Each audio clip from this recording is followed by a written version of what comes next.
Clear है? कोई problem metallurgy के सवाल में? चलिए ठीक है, मेटलर्जी का सवाल क्लियर हो गया। अब हम लोग नेक्स्ट क्वेश्चन की तरफ आते हैं। अगर आपने मेटलर्जी सुन लिया है, पूरा मेटलर्जी खत्म हो गया, अब आता है पी ब्लॉक। पी ब्लॉक में कौन कौन सा ऑब्जेक्टिव आपको याद रखना है? पी ब्लॉक, आप जो लोग भी हैं गर्ल्स में आप लिंक शेयर कर दें, बॉयज में भी, और जो लोग नहीं पढ़ रहे उनको भी, सबको, जो लोग एग्जाम देने वाले हैं उन सबको लिंक शेयर कर दें जरूर याद से। चलिए ठीक है, अब हम लोग नेक्स्ट क्वेश्चन देख लेते हैं। Next question, the hybridization of NH3। Hybridization of बताना आपको NH3 का हाइब्रिडाइजेशन क्या होता है। आपको सही जवाब है क्या? sp3। sp3 हाइब्रिडाइजेशन होता है। हाइब्रिडाइजेशन क्या होता है NH3 का? क्या होता है? sp3 होता है। और इसका स्ट्रक्चर जो याद रहेगा, पिरामिडल। क्या होता है? पिरामिडल स्ट्रक्चर होता है। NH3 का स्ट्रक्चर क्या होता है? पिरामिडल। याद रखना, NH3 का स्ट्रक्चर होता है पिरामिडल और हाइब्रिडाइजेशन होता है sp3। क्या होता है? sp3 हाइब्रिडाइजेशन होता है। ये बात क्लियर हो गया। नेक्स्ट क्वेश्चन देख लेते हैं। When copper react with HNO3, कौन है HNO3? डाइल्यूट HNO3, तो क्या प्रोड्यूस करेगा? क्या प्रोड्यूस करेगा? इसका सही जवाब क्या है बता दें। When copper react with HNO3, इसका सही जवाब है NO। क्या होगा? NO। एक बात याद रख लें आप, शॉर्ट रूल याद रख लें आप, देख लें यहां पर PV, Cu, Ag और Hg, ये चार मेटल है जिसको आप डाइल्यूट HNO3 के साथ रिएक्शन करेंगे, डाइल्यूट HNO3 के साथ रिएक्शन करेंगे तो NO गैस रिलीज करेगा। इसका शॉर्ट फॉर्म याद रख लीजिए, PB को आग है जी, याद रखना ऐसे करके, ठीक है।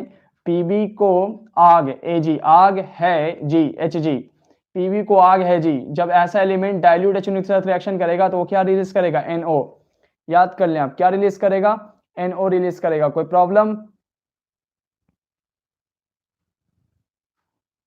प्रॉब्लम? ठीक है, ये दो सब याद रखना आपको, ये दो रिएक्शन। अब दो खास एलिमेंट, आयरन और जिंक, याद रखना आयरन और जिंक, जब आयरन और जिंक डाइल्यूट HNO के साथ रिएक्शन करेगा, डाइल्यूट HNO3 के साथ रिएक्शन करेगा तो ये N2O गैस रिलीज करेगा। कौन सा गैस? N2O। आयरन और जिंक डाइल्यूट HNO3 के साथ रिएक्शन करेगा तो क्या रिलीज करेगा? N2O डाइल्यूट HNO3 के साथ। क्लियर हो गया। अब next question, When zinc react with concentrated HNO3, जी बताओ जब जिंक कॉन्सेंट्रेटेड HNO3 के साथ रिएक्शन करेगा तो क्या बनेगा? जब जिंक कॉन्सेंट्रेटेड HNO3 के साथ रिएक्शन करेगा तो क्या बनेगा? बहुत आसान है, जब भी कॉन्सेंट्रेटेड एसिड के साथ रिएक्शन करेगा तो क्या जवाब देगा? Na2। कॉन्सेंट्रेटेड के साथ NO2, याद रखना। यस, कॉन्सेंट्रेटेड के साथ हमेशा क्या याद रखना? NO2। कौन कौन सा एलिमेंट हो सकता है? PbCu, Ag, और आप लिख सकते हैं Fe, जिंक, ये सब क्या है? ये सब एलिमेंट है, PbCu, Ag, Fe, जिंक, ये सब कॉन्सेंट्रेटेड HNO3 के साथ रिएक्शन करेगा तो क्या रिलीज करेगा? NO2। क्या रिलीज करेगा? NO2 रिलीज करेगा। कोई प्रॉब्लम? कोई दिक्कत? अगला क्वेश्चन देख लेते हैं।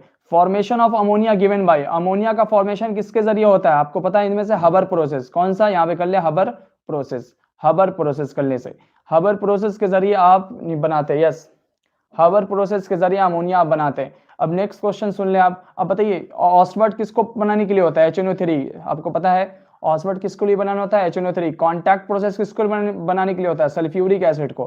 किसको? कॉन्टैक्ट प्रोसेस के जरिए आप सल्फ्यूरिक एसिड बनाते हैं। यस, ऑस्वर्ट प्रोसेस के जरिए नाइट्रिक एसिड बनाते हैं। ऑस्वर्ट प्रोसेस के जरिए क्या बनाते हैं? नाइट्रिक एसिड आप बनाते हैं। Yes, sulphuric acid, nitric acid, और ये हबर प्रोसेस बनाने के लिए अमोनिया, जिसको आप NH3 कहते हैं। NH3 के लिए कौन सा यूज करते हैं आप? हबर प्रोसेस यूज करते हैं।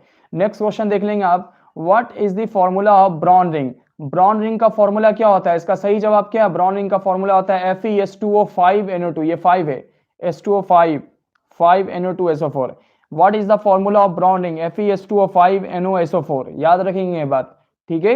What is the formula of brown ring? तो ये होगा फॉर्मूला FeS2O5NO।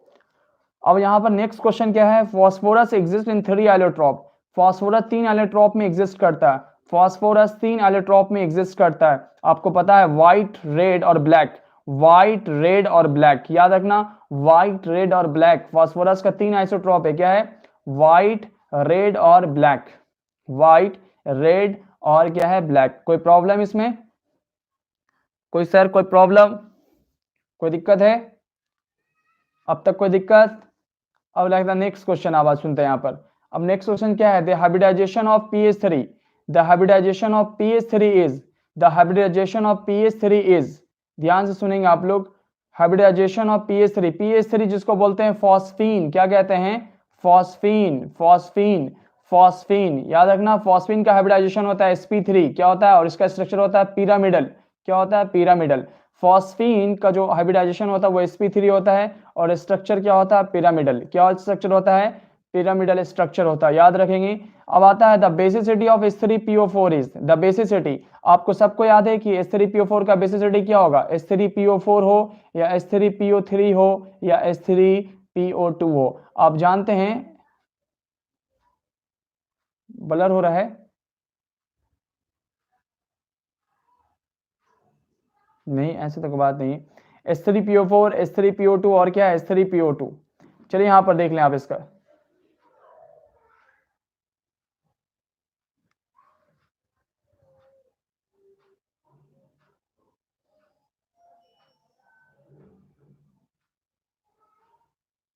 अब देखिए, अब ठीक है,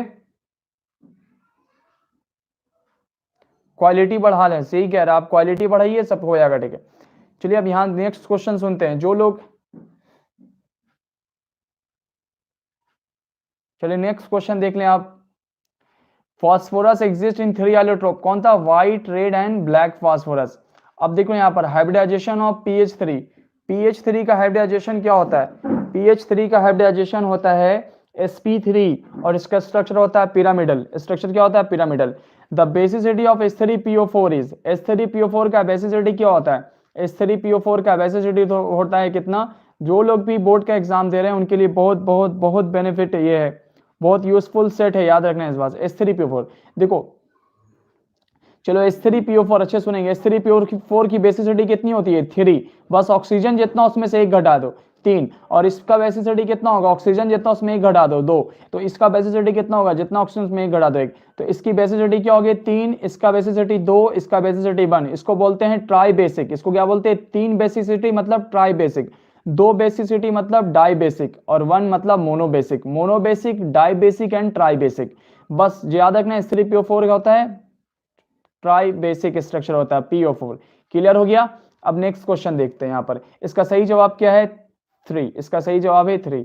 अब नेक्स्ट, हाँ जी, अब नेक्स्ट क्वेश्चन देखते हैं, एम्फोथेरिक ऑक्साइड, इनमें से कौन एम्फोथेरिक ऑक्साइड है, आप जानते हैं कि ZNO, Al2O3 और Ge2O3 तीनों का तीनों क्या होता है, एम्फोथेरिक, ZNO, Al2O3 और Ge2O3 ये सब तीनों का तीनों क्या है, एम्फोथेरिक इन नेचर, तीनों का तीनों क्या है, एम्फोथेरिक इन नेचर, याद रखना। नेक्स्ट क्वेश्चन सुन लेते हैं, नेक्स्ट क्वेश्चन क्या है, in solid state, in solid state PCl5 exist, solid state में PCl5 कैसे एग्जिस्ट करता है, ऐसे तो फास्फोरस नॉन मेटल है और क्लोरीन भी नॉन मेटल है, नॉन मेटल के बीच आयोनिक बॉन्ड नहीं बल्कि कोवेलेंट बॉन्ड बनता है, लेकिन सॉलिड स्टेट में PCl5 के स्थान में कौन सा बॉन्ड बनता है, आयोनिक बॉन्ड, याद रखना, in solid state PCl5 exist in ionic bond, किस फॉर्म में बनता है, आयोनिक बॉन्ड में बनता है, किसमें होता है, आयोनिक बॉन्ड में। Which one of the flowing does not form hydrogen bonding, इनमें से कौन है जो हाइड्रोजन बॉन्डिंग शो नहीं करता, इसका सही जवाब क्या है, इनमें से कौन है जो हाइड्रोजन बॉन्डिंग शो नहीं करता, इनमें से कौन है जो हाइड्रोजन बॉन्डिंग शो नहीं करता, इसका सही जवाब क्या है, NH3, H2O, HCl या HF, इसका सही जवाब है HCl, HCl does not form hydrogen bonding, HCl जो है वो हाइड्रोजन बॉन्डिंग शो नहीं करता है, ये बात याद रखना आपको। नेक्स्ट क्वेश्चन सुन लें आप, aqua regia is a mixture of, aqua regia किसका मिक्सचर है, एक्वारेजिया मिक्सचर है 3 parts of HCl and 1 parts of HNO3, 3 parts of HCl and 1 part of HNO3 का मिक्सचर है एक्वारेजिया, ये याद रखेंगे। एक्वारेजिया का रेशियो कितना होता है, 3:1, 3:1 होता है।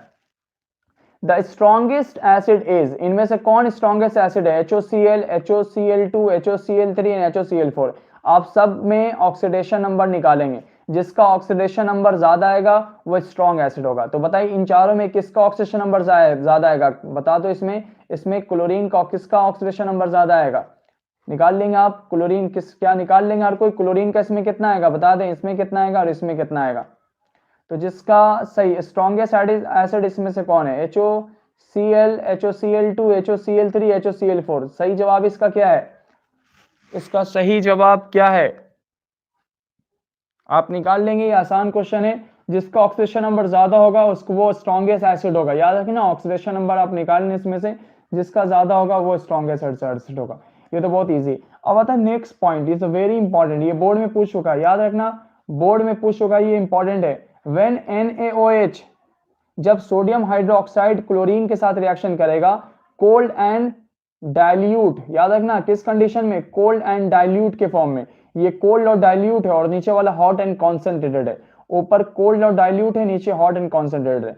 व्हेन NaOH Cl2 के साथ रिएक्शन करता है तो क्या क्या रिएक्शन बनाएगा वो, NaCl बनाता है, NaOCl बनाता है और H2O बनाता है। याद रखना जब NaOH क्लोरीन के साथ रिएक्शन करता है in the presence of cold and dilute, तो क्या बनाता है, NaCl NaOCl प्लस H2O।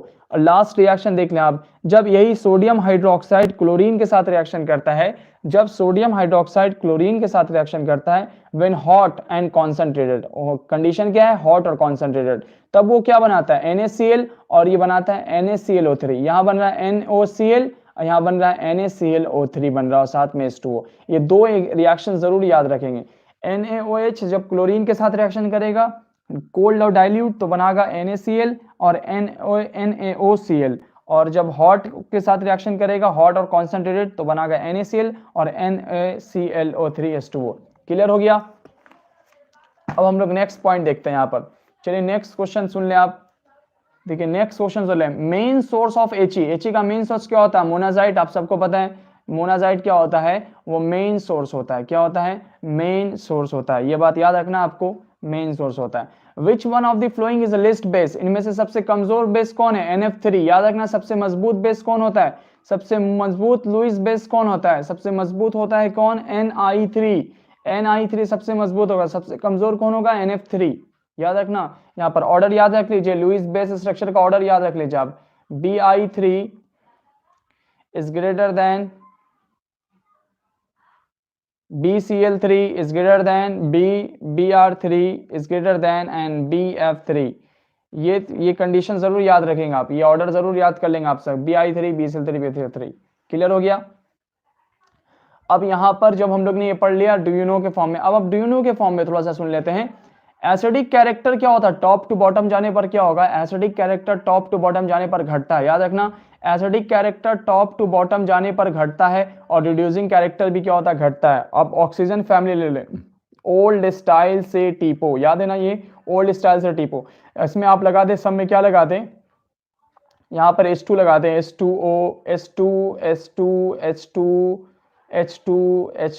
इन सब में H2 आप लगा दें तो टॉप टू बॉटम जाने पर एसिडिक कैरेक्टर क्या होगा, क्या होगा, एसिडिक कैरेक्टर क्या होगा, बढ़ेगा। एसिडिक कैरेक्टर एसिडिक कैरेक्टर क्या होगा, बढ़ेगा। हम बोल रहे थे घटेगा, बढ़ेगा। याद रखना एसिडिक कैरेक्टर बढ़ेगा, मतलब ऑक्सीजन का एसिडिक कैरेक्टर सल्फर से ज्यादा होगा, सल्फर का सेलेनियम से, ऑक्सीजन से ज्यादा कौन होगा, सल्फर, सल्फर से ज्यादा कौन होगा, सेलेनियम, सेलेनियम से ज्यादा कौन होगा, टेलोरियम, टेलोरियम से ज्यादा होगा पोलोनियम। तो टॉप टू बॉटम जाने पर एसिडिक कैरेक्टर बढ़ता है और रिड्यूसिंग कैरेक्टर भी बढ़ता है। याद रखना टॉप टू बॉटम जाने पर एसिडिक कैरेक्टर भी बढ़ता है और रिड्यूसिंग कैरेक्टर भी बढ़ता है। सिर्फ थर्मल स्टेबिलिटी घट जाता है, थर्मल स्टेबिलिटी घट जाता है। टॉप टू बॉटम जाने पर थर्मल स्टेबिलिटी घटता है। तो सबसे जैसे से नीचे आएंगे घटता जा रहा है, तो जो सबसे ऊपर होगा उसका सबसे हाई होगा थर्मल स्टेबिलिटी, क्योंकि जिसका ऑक्सीडेशन नंबर ज्यादा होता है उसका एसिडिक कैरेक्टर ज्यादा होता है। यस सही आपने समझा। चलिए सुन ले आप, यहाँ पर एसिडिक कैरेक्टर क्या होगा, टॉप टू बॉटम जाने पर, टॉप टू बॉटम जाने पर एसिडिक कैरेक्टर बढ़ता है। देख लो यहाँ पर सबसे ज्यादा एसिडिक कौन होगा, पोलोनियम वाला, और सबसे कम H2O वाला। रिड्यूसिंग एजेंट भी टॉप टू बॉटम जाने पर बढ़ता है, तो सबसे ज्यादा इसका होगा, सब ये कम होगा। थर्मल स्टेबिलिटी क्या होता है, घट जाता है। टॉप टू बॉटम जाने पर थर्मल स्टेबिलिटी क्या होता है, घटता है। ये बात याद रखना है, thermal stability top to bottom जाने पर क्या होता है, घटता है। क्लियर हो गया। अब आता है